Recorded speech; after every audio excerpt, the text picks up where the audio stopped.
Hey, it's Jordan with Status Coup. Governor Ron DeSantis of Florida's culture war on pretty much everything has hit a snag as a judge has blocked, let me repeat, blocked one of his absurd laws, the Stop Woke Act.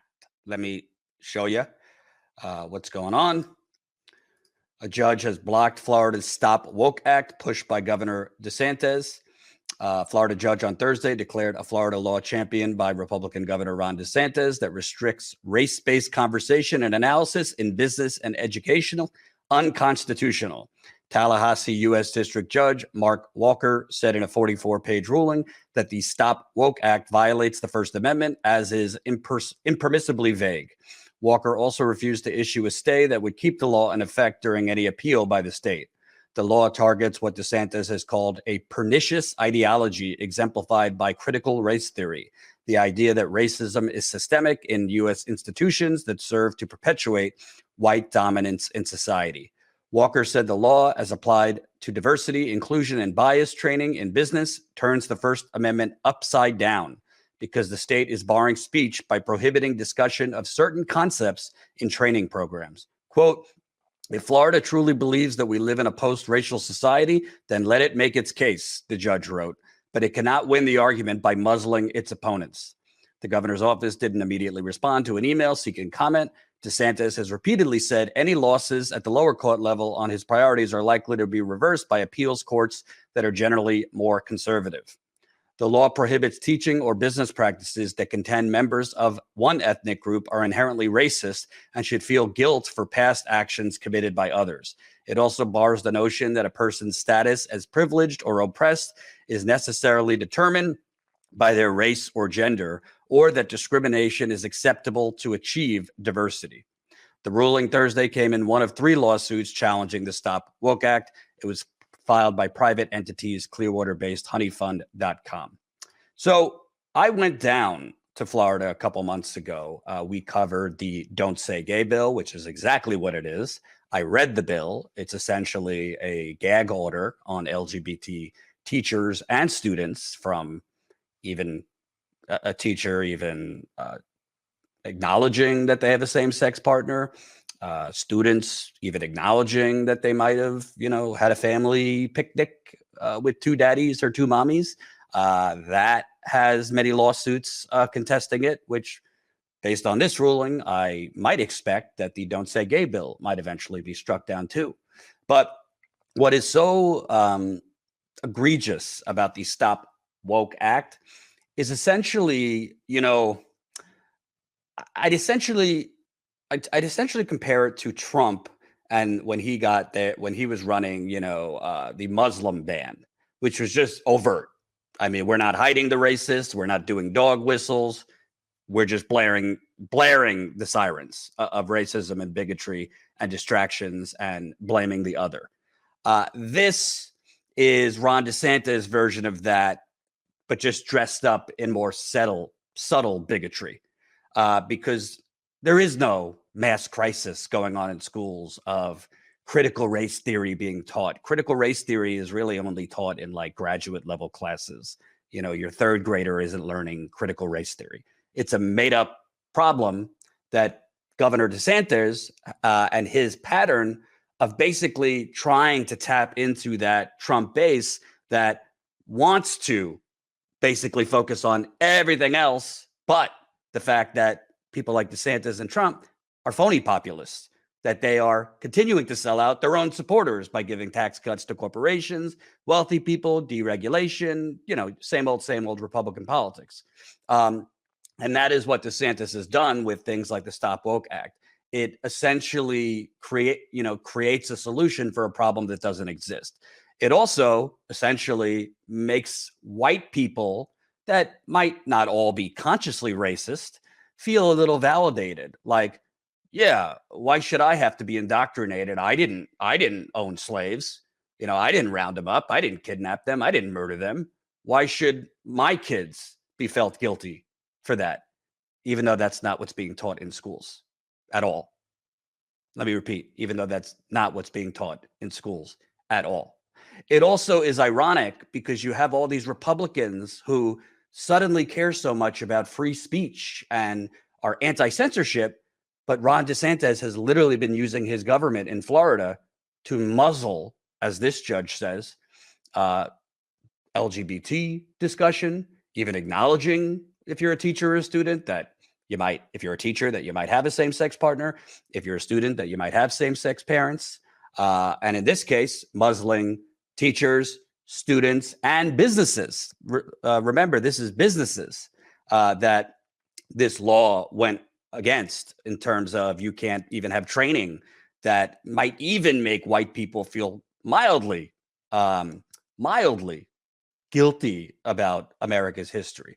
And it's, as this judge says, so intentionally vague that you don't really know what you can have in a training manual or you can teach in schools, because it's meant to be vague. It's meant to water down history of things like slavery, or, you know, what the government in America did to Black people, all the way up to the civil rights movement, to water down teachings of police brutality, maybe. I mean, if we move it to modern day, to water down or just not allow teachings on, Trayvon Martin down in Florida, Michael Brown in St. Louis, Eric Garner in New York, Freddie Gray in Baltimore. The list goes on and on. So it's pretty much just kind of Trump's Muslim ban, just in more subtle, more policy-oriented versions, is the Stop Woke Act. And it's shameful. It's disgusting. It's racist. And frankly, when you hear, these liberal outlets saying, well, DeSantis is a more palatable version of Trump. He's a more acceptable version of Trump. Yeah, he's a definitely more competent version of Trump. He's definitely somebody who might be able to move regressive, racist policy. The bottom line is, it's a good thing for white people to be taught about America's history. It's racism, not just towards Black people, but indigenous people. Because I can tell you what I was taught in school about Native Americans and what our history is not at all reality compared to what I learned on the ground at Standing Rock. Very, very sanitized what America teaches you about America's original sin, which is kidnapping, murder, genocide, rape of Native Americans. But people like DeSantis basically just want to cloak in laws that protect white people being felt guilty to basically outlaw the teachings of American history. And when I was down in Florida, I actually spoke with a couple parents who actually lost a child down in Florida, a Black child. And this story really, really broke my heart. Just to briefly tell you about it, Andrew Joseph III, Andrew, a 14-year-old honor roll student at St. Stephen Catholic School and a standout player for the Brandon Ravens youth football team down in Tampa, went to the Florida State Fair with his friends 1 year ago. This was in 2015, this article, so it happened in 2014. After a commotion erupted at the fair, Hillsborough County deputies racially profiled Andrew and several of his friends, illegally detained them, and strip searched them for gang tattoos. Without notifying his parents, deputies ejected Andrew from the fair at night on the side of the Interstate 4. Soon after, Andrew was struck by a drunk driver and killed. Officers let the driver, a white youth with a history of reckless driving, leave, with Andrew's remains still on the hood of his vehicle. Since then, the tragedy has received a great deal of local media attention, largely focused on the security standards at the fair. However, news media, including the Tampa Bay Times, have consistently downplayed the misconduct of deputies. Instead, they have made the story one about the dangers of wilding, a term originating in the racist discourse of the 1989 Central Park jogger case. So, to be clear, literally there was, fights that broke out at the Florida Fairgrounds. They racially profiled this teenager. They lined him up with others. They basically arrested a bunch of teenagers, and then they dropped him off on one of the busiest highways in the middle of the night in America, and he got hit by a car and died. This is what the police did. You think they would do that to a wealthy white kid? I interviewed his parents down in Florida when I was there covering the Don't Say Gay bill, the Stop Woke Act. and I asked them about Governor DeSantis and this stop woke business. Let's take a look at what they had to say. There is a voter base, I know, that everybody's trying to relate to, and they want to be reelected with those strong sense of authority and language, but it's a little bit too much for a time like this when we have so much more that we can be basing laws on. If you want to make a law, let's make a law holding accountability to those who sacrifice and kill children or attribute to the deaths of children. Let's hold police accountable for their actions. Let's end qualified immunity and create accountability for officers who receive federal funding and receive these police funds to be able to be held liable in their wrong acts towards the community. Let those things be laws that we come and be proactive about. We have come to realize that our leaders don't lead, they respond. And we need to do everything we can to create a response. With the education that we've been providing as it comes to race and how we've been oppressed as people, those were reactions to those acts in which we were successful. So here we have a government that is insecure in their stance because they're losing. They're losing ground, and they're losing the power that they once had over so many people, because people are starting to be enlightened by the vast disparities that exist, and no one's turning away from that. They can create as many laws as they like.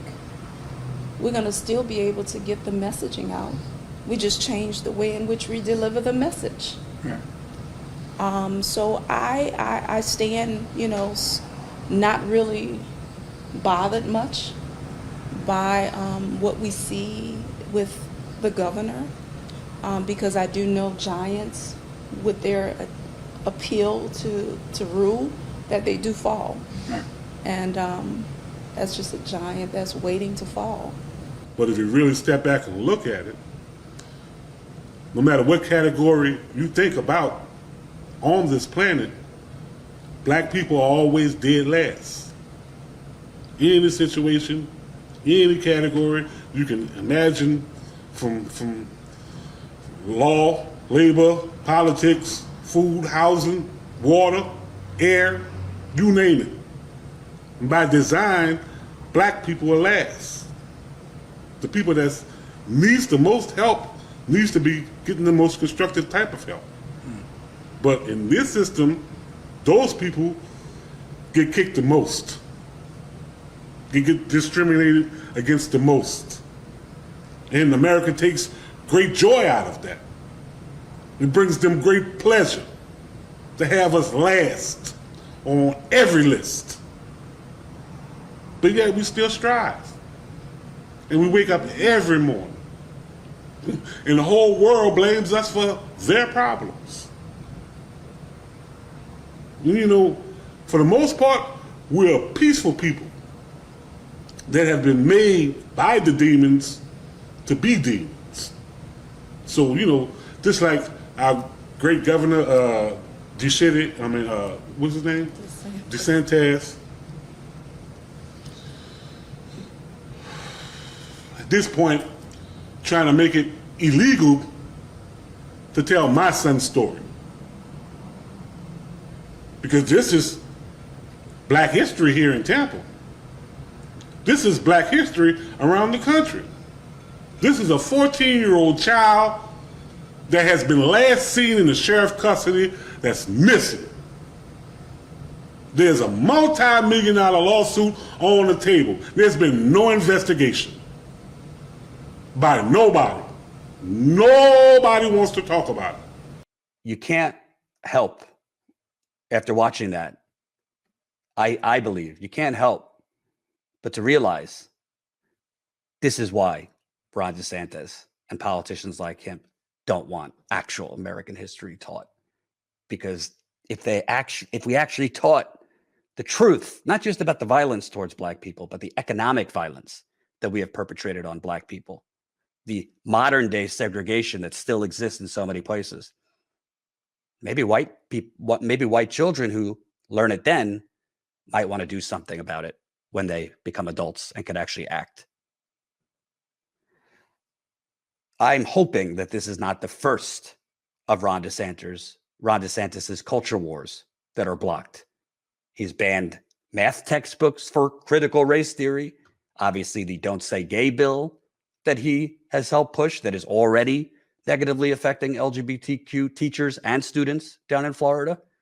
Teachers are literally like pulling down photos of their husbands or wives if they're in a same-sex relationship for fear of being punished. We, as progressives, should stand against this stuff. It doesn't mean you ignore Democratic Party corruption and this and that, but you have to call a spade a spade. And this Republican bigotry, cloaked in responsible legislation, is absurd, it is oppressive, and it needs to be defeated.